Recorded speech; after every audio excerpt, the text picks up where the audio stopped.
ഇങ്ങനെ രണ്ട് പ്രയോഗങ്ങൾ ഈ ശ്രീ ടി.ജി. മോഹൻദാസിൻ്റെ ഭാഗത്തു നിന്നുണ്ടായിരിക്കുന്നത്. നമ്മുടെ കുട്ടികളെക്കുറിച്ചാണ് പറയുന്നത്. കുട്ടികളെ വെടിവെച്ച് കൊല്ലണം എന്നുള്ള രീതിയിലുള്ള പ്രയോഗം, ഇത്രമാത്രം അധമമായ രീതിയിൽ പെൺകുട്ടികളെ കാണുന്ന ഒരു മനോഭാവം. എന്താ പറഞ്ഞത്? അവിടെ പങ്കെടുത്ത പെൺകുട്ടികൾക്ക് ഗാങ് റേപ്പ്. എന്തൊരു പ്രയോഗമാണിത്! അദ്ദേഹത്തിന് മക്കളില്ലേ? പെൺകുട്ടികളില്ലേ? അല്ലെങ്കിൽ അദ്ദേഹത്തിന് വീട്ടിൽ പെൺകുട്ടികളില്ലേ? പെൺകുട്ടികളുള്ള വീടുകളിലെല്ലാം ആലോചിക്കണം.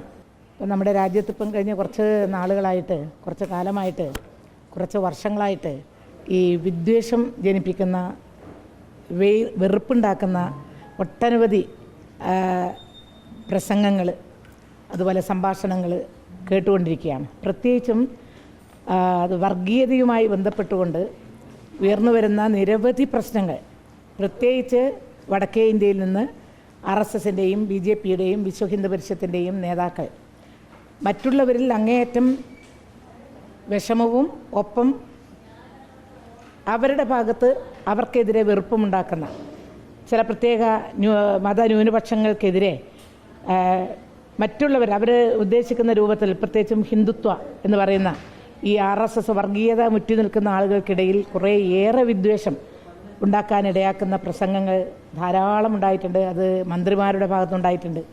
ഇപ്പോൾ കേരളത്തിൽ വളരെ കുറവാണത്. പ്രത്യേകിച്ചും ഒരു വർഗീയ സംഘടനയുടെ ഭാഗമായിട്ട് നിൽക്കുക, RSSൻ്റെ പ്രതിനിധിയായിട്ട് നിൽക്കുക, അങ്ങനെയുള്ളവർ പോലും ഉപയോഗിക്കാൻ മടിക്കുന്ന വാക്കുകളാണ്.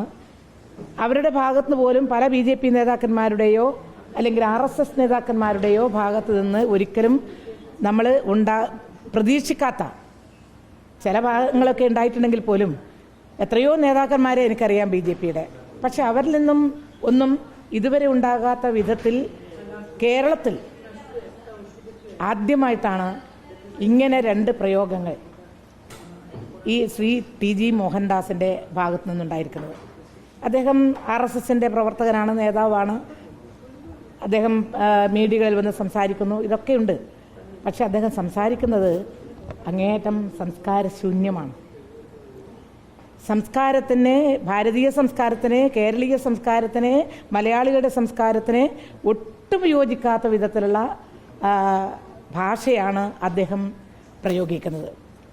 ഈ രണ്ട് കാര്യങ്ങൾ പ്രത്യേകിച്ചും ഇവിടെ ജന്തർ മന്ദറിൽ 35 ദിവസത്തിലേറെ ഒരു പ്രധാനപ്പെട്ട ഇന്ത്യയിലെ യുവാക്കളുടെ, പ്രത്യേകിച്ച് കുട്ടികളുടെയും അവകാശത്തെ മുൻനിർത്തി, ആവശ്യത്തെ മുൻനിർത്തി നടത്തിയിട്ടുള്ള ആ പോരാട്ടം ഒരു സംഘടിത പോരാട്ടമായിട്ടല്ല നമ്മൾ കണ്ടത്. അസംഘടിതമായിട്ടുള്ള രീതിയിൽ നിരവധി ആളുകൾ ഇന്ത്യയുടെ നാനാഭാഗത്തു നിന്നും ഇന്ത്യക്ക് പുറത്തു നിന്നും കുട്ടികൾ വന്നു ചേർന്ന് ന്യായമായ നീതിക്ക് വേണ്ടിയിട്ടുള്ള ഒരു ധർമ്മസമരമായിട്ടാണ് എല്ലാവരും അതിനെ കണ്ടത്, സാംസ്കാരിക നായകന്മാരും കണ്ടത്.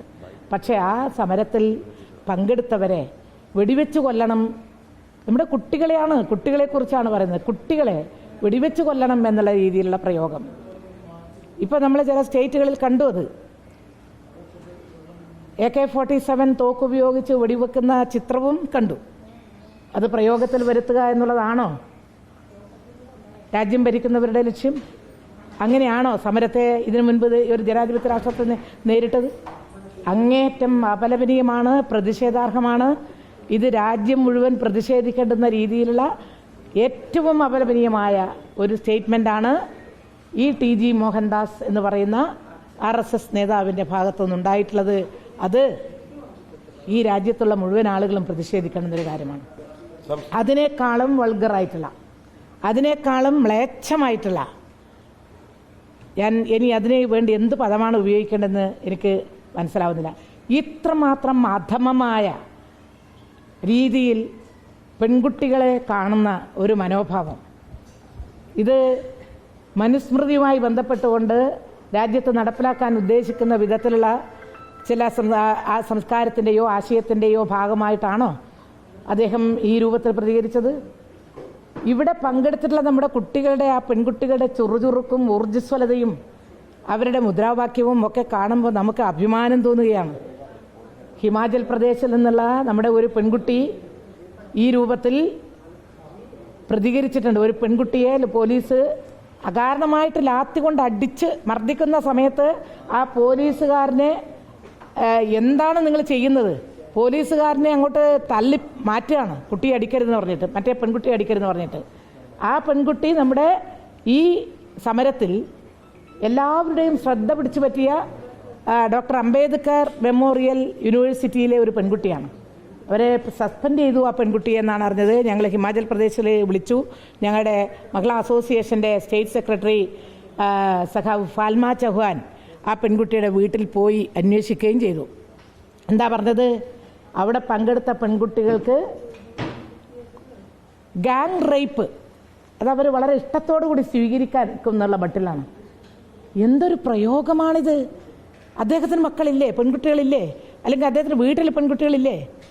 എങ്ങനെയാണ് അദ്ദേഹത്തിൻ്റെ നാക്കിൽ നിന്ന് ഈ രൂപത്തിലുള്ള ഒരു പ്രയോഗം വന്നത്? നിങ്ങൾ ആലോചിച്ച് നോക്കൂ. അവിടെ പങ്കെടുത്ത പെൺകുട്ടികൾ ഈ രൂപത്തിൽ ഈ അതിക്രമത്തിൽ നിന്ന് ഏറ്റവും വേഴ്സായ ഏറ്റവും ഭീകരമായ ഒരു അതിക്രമമാണ് റേപ്പ്. ലോകത്തൊരു സ്ത്രീയും അംഗീകരിക്കുന്ന ഒന്നല്ല റേപ്പ്. ആ റേപ്പ് എന്ന് പറയുന്ന ബലാത്സംഗം, കൂട്ടബലാത്സംഗം ചെയ്യാൻ ഇഷ്ടപ്പെട്ട് അതിന് വിധേയമാകാൻ വേണ്ടി വന്നവരാണെന്നുള്ള വ്യാഖ്യാനത്തോടുകൂടി ഈ രൂപത്തിലുള്ള ഒരു പ്രയോഗം ഈ RSS നേതാവ് TG മോഹൻദാസ് പ്രയോഗിച്ചു. അതിനെതിരെ ഞങ്ങൾ നിയമ നടപടി സ്വീകരിക്കും.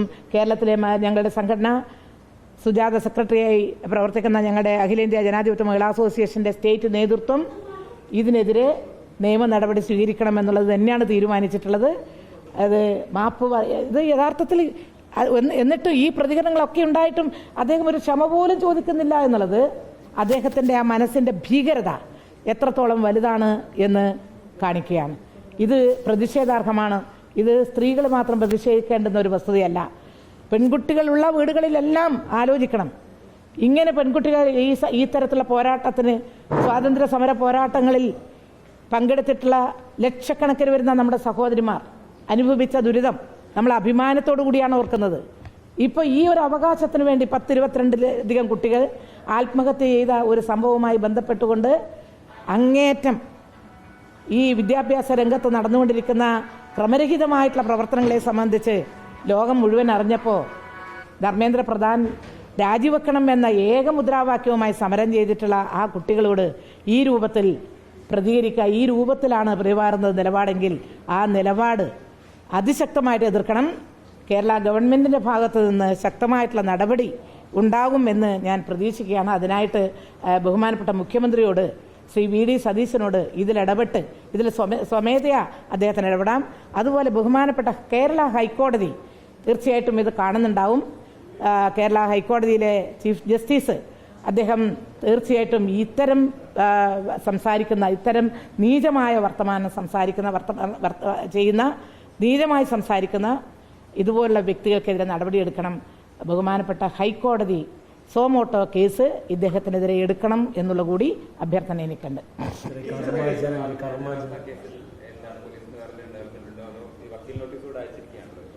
അതെ, അപ്പോൾ അതുമായി ബന്ധപ്പെട്ടുകൊണ്ട് നിയമ നടപടി സ്വീകരിക്കുമെന്ന് ഞാൻ പറഞ്ഞിരുന്നല്ലോ. ഇപ്പോൾ നിയമ നടപടി സ്വീകരിച്ചുകൊണ്ടിരിക്കുകയാണ്. ഇപ്പോൾ 2 കർമ്മ എന്ന് പറയുന്ന ചാനലിനെതിരെയും ഭാരത് ലൈവ് എന്ന് പറയുന്ന ചാനലിനെതിരെയും നോട്ടീസ് അയച്ചു കഴിഞ്ഞിട്ടുണ്ട്. അതിന് കുറച്ച് കൂടുതലുള്ളതുകൊണ്ട് അവർക്കെല്ലാം എതിരെ അതിൻ്റെ കാര്യങ്ങൾ നടന്നുകൊണ്ടിരിക്കുകയാണ്. കണ്ണൂരിലുള്ള നമ്മുടെ അഡ്വക്കേറ്റ് BP ശശീന്ദ്രനാണ് ഇത് വക്കീൽ. അദ്ദേഹം ഇപ്പോൾ 2 ദിവസം കൊണ്ട് എല്ലാവർക്കും അയക്കും. ഇപ്പോൾ 2 പേർക്ക് നോട്ടീസ് അയച്ചു കഴിഞ്ഞു. കേസെടുത്തു. FIR നിങ്ങൾക്കെല്ലാം കിട്ടിയിട്ടുണ്ടാവുമല്ലോ. FIR അപ്പം തന്നെ വളരെ വേഗത്തിലാണ് കേസ് എല്ലാം ഗവൺമെൻറ് കൈകാര്യം ചെയ്തത്. കാരണം കേരളത്തിൽ ഇതിനു മുൻപ് ഒരിക്കലും ഒരു ആൾമാറാട്ടത്തിൽ ഒരു മന്ത്രിയോ മുൻ മന്ത്രിയോ ഒരു MLAയോ അല്ലെങ്കിൽ മുൻ MP യോ ഈ രൂപത്തിൽ ആൾമാറാട്ടം നടത്തി പെൻഷൻ വാങ്ങി എന്നുള്ള ഒരു ആരോപണം ഒരാൾക്കുമെതിരെ ഉയർന്നിട്ടില്ല. ഒരു വനിതയായ ഒരു സ്ത്രീ എന്നുള്ള നിലയിൽ എനിക്ക് നേരെ ആദ്യമായിട്ടാണ് ഇങ്ങനെ ഒരു ആരോപണം ഉയർത്തിക്കൊണ്ടുവന്നത്. ഇതിനെതിരെ നിയമ നടപടി സ്വീകരിക്കും എന്ന് ഞാൻ പറഞ്ഞതാണ്. മാനനഷ്ടത്തിന് കേസ് കൊടുക്കുക എന്നുള്ളത് തന്നെയാണ് ഉദ്ദേശിച്ചിട്ടുള്ളത്.